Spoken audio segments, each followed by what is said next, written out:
Hello මොකද මම මේ පැත්තකට වෙලා මොකක් කර ප්‍රශ්නයක්ද මොකුත් නෑ බා. ඔබ මටද මම බොරු කියන්නේ මොකද්ද කේස් එක ඇත්ත කියපන් අම්මට වැඩ කස්නීක මචං. ඩොක්ටර් කිව්වද මම ටිකට් එක කරන් කොළඹ යන්න කියලා. ඒත් කියන්නේ ඒත් අතේ කීයක්වත් නෑ බා. පුළුවන් හැමතැනම සල්ලි හොයලා බැලුවා. ඒත් කාලංගවත් නෑ බා. මට තේරෙනවා මගේ අතේ මෙහෙම සල්ලි නෑ ඔබ දන්නවනේ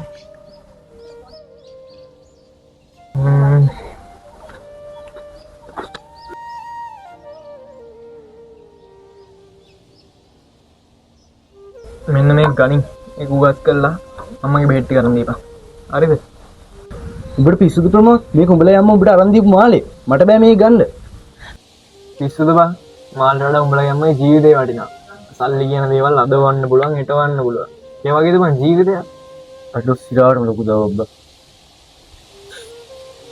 ඕක මොකද්ද බං වරෙන් ටවුන් එකට යන්න මම ඔය ටවුන් එකෙන් දා යන්න ඕක උගස් කරලා අම්මට සල්ලි අරන් දීපන් හඳ සෙවනැල්ලේ කළු සුදු කෝවිල්ලේ